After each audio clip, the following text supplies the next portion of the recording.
আমরা আজকে শোনাব ইতিহাস থেকে নেয়া একটি অন্যরকম কাহিনী, সিরাজ ও লুৎফা। কথোপকথন।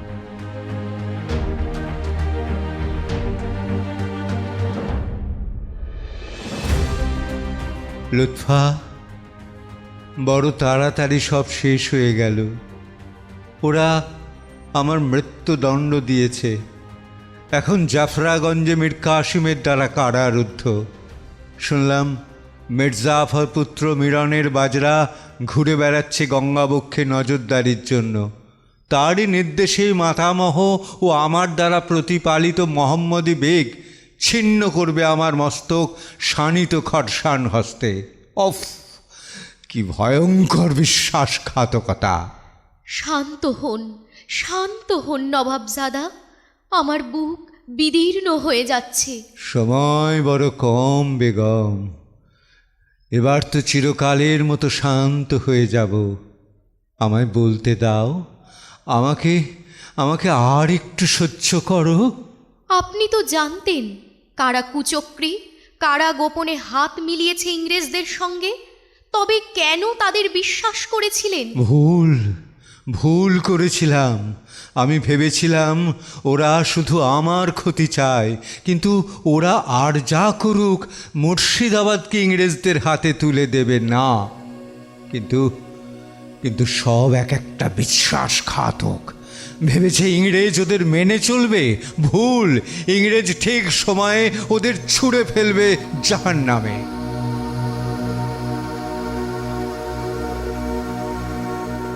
ক্ষমতার লোভে মত্ত হয়ে ওরা বুঝল না আপনার দেশপ্রেম। এখন আপনাকে সিংহাসনচ্যুত করে উল্লাসে মত্ত ওরা। রাজনীতি, যুদ্ধ, ষড়যন্ত্র সব সময় ঘিরেছিল আমাকে, কিন্তু সেই ঝড়ের মাঝেও আমার হৃদয়ের নিরাপদ ঠিকানা ছিলে তুমি, লুৎফা। পূর্ণিমা রাতে যখন বেহেশত নেমে আসত জমিনে, তখন একদিন তুমি কি বলেছিলে মনে আছে? বলেছিলাম নবাব, মানুষ ক্ষমতায় বাঁচে না, ভালোবাসায় বাঁচে। লুৎফা, আমার চারিদিকে কত আদমি, আমার আঙুলের ইশারায় তারা নাচে কি অসীম আমার ক্ষমতা। কিন্তু তোমার সামনে দাঁড়ালে মনে হয় আমি শুধু একজন মানুষ, যে এক নারীর ভালোবাসায় পূর্ণ।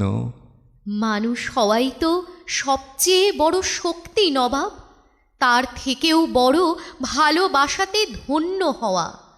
তোমার এই মিষ্টি হাসি মুখ ফুল বাগিচাকেও হার মানায়। নবাবী সিংহাসনের মূল্য তোমার একটি হাসির সমানও নয়।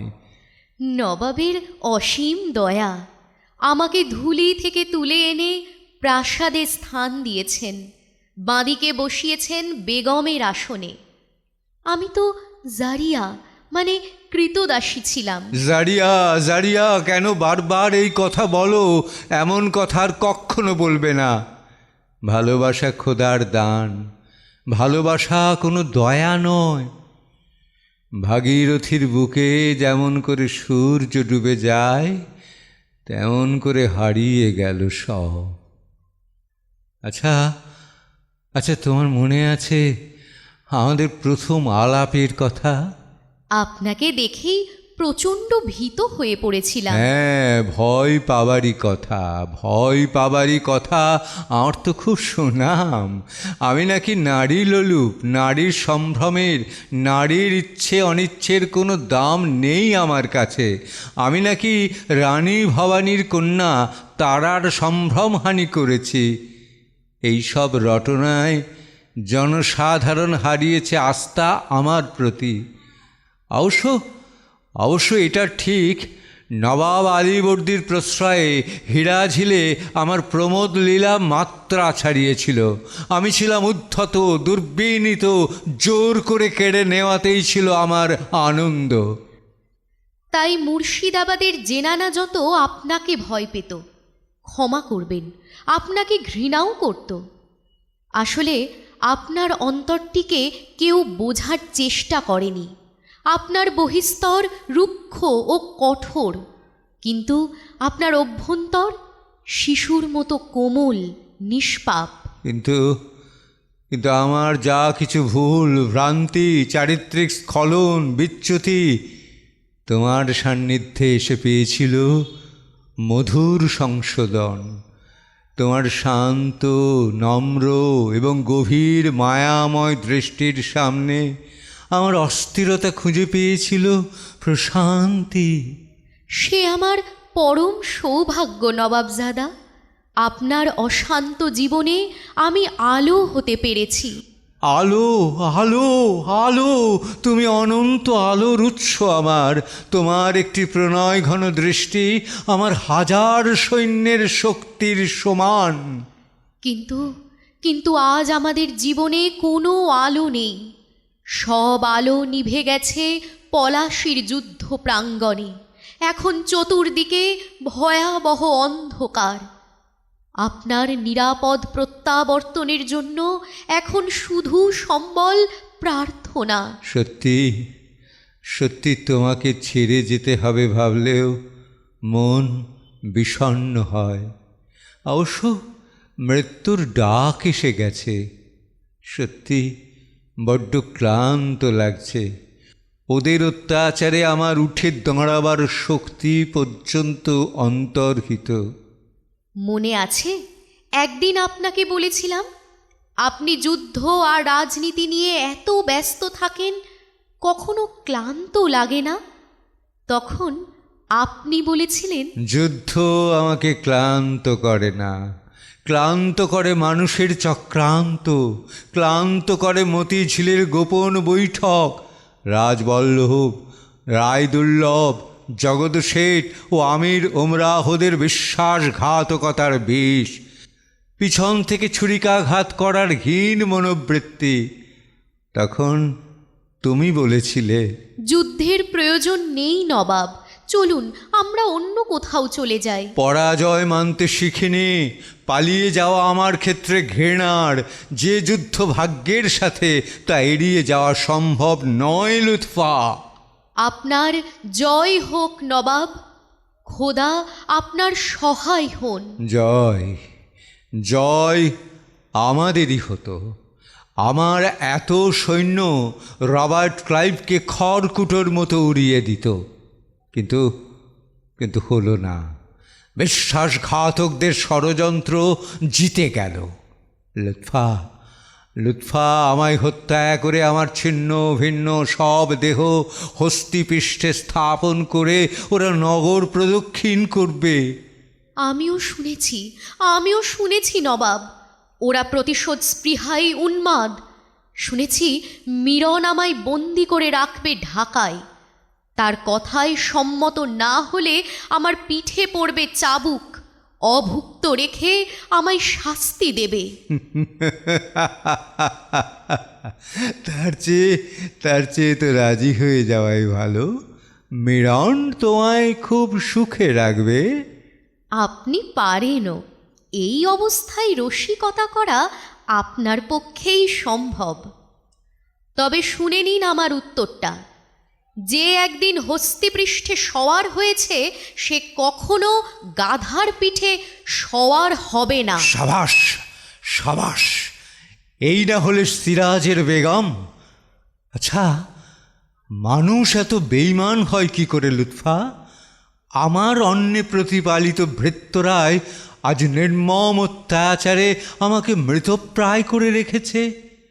ওদিকে মসজিদে আতিথ্য দেওয়ার নাম করে একজন ফকির হয়েও দানা সাহেব প্রতারণা করে আমাদের তুলে দিল মীর কাসিমের হাতে। যা কিছু অলংকার সব লুট করে নিল মীর কাসিম। খোদা আরেকটু সহায় হলে আমরা পালাতে সক্ষম হতাম। মহানন্দা স্রোত অতিক্রম করে কালিন্দী পার হয়ে পৌঁছে যেতাম নিরাপদ আশ্রয়ে। কিন্তু নৌকা আটকে গেল নাজিরপুরের শুষ্ক মোহনায়। কোন অপরাধে বলতে পারেন? হয়তো ফৈজি হত্যার অপরাধে। মৃত্যুর আগে ভীষণ কষ্ট পেয়েছে সে। ফৈজি না, একেবারেই না। বিশ্বাসঘাতক ছিল সে, তাই তাকে হত্যা করার মধ্যে কোনো পাপ থাকতে পারে না। একটা কথার উত্তর দেবে লুৎফা? আমার মৃত্যুর পর আমায় ছেড়ে যাবে না তো? জীবনে মরণে লুৎফা আপনার, শুধু আপনার। একদিন জারিয়া ছিলাম, আপনার মহব্বত পেয়ে বেগম হয়েছিলাম। ভালোবাসার নামে কসম, ঢাকায়, খোশবাগে, হীরাঝিল, মতিঝিল, যেখানেই আমাকে রাখুক, আমি ফুল হয়ে ঝরে পড়ব আপনার সমাধিতে। তারপর যখন মৃত্যু আসবে, বেহেশতে আপনার পাশে বসে নীলাভ চাঁদের গান শুনব। আহ আহ, কি শান্তি, কি শান্তি! ওই বুঝি ওরা এলো। লুৎফা, লুৎফা, ইতিহাস আমাকে লম্পট, নিষ্ঠুর, উচ্ছৃঙ্খল বানিয়ে রেখে দিত তুমি না ভালোবাসলে। আর আপনি যদি আমায় ভালো না বাসতেন, তবে হারেমের জারিয়া হয়েই কেটে যেত অসম্মানের জীবন। দেখবেন, আমাদের ভালোবাসা আমাদের অমরত্ব দেবে। আমাদের ভালোবাসা আমাদের অমরত্ব দেবে? সত্যি সত্যি বলছো? সত্যি বলছো? তাই যেন হয় লুৎফা, তাই যেন হয়। দেখো লুৎফুন্নিসা, সব কলঙ্ক আমার ধুয়ে যাচ্ছে। আর মৃত্যুকে ভয় নেই। কোথায় মীর কাসিম, কোথায় মিরন? দেরি কেন? সুসম্পন্ন হোক সিরাজ হত্যাকাণ্ড। কোথায় প্রতারক মীর জাফর? ক্লাইভ দরবার কক্ষে তোমাকে নজরানা দিয়েছেন, বাংলা, বিহার, উড়িষ্যার সুবেদার বলে জানিয়েছেন অভিবাদন। শত্রুকে পেয়েছ হাতের মুঠোয়, হত্যা করো। তবে যতই হত্যা করো, আমাদের বিনাশ নেই। আমাদের ভালোবাসা আমাদের অমরত্ব দেবে, তাই তো লুৎফা? আমাদের ভালোবাসা আমাদের অমরত্ব দেবে। আমাদের ভালোবাসা আমাদের অমরত্ব দেবে। বিদায়, বিদায় লুৎফা, বিদায়। বিদায় নবাব, বিদায়, বিদায়, বিদায়।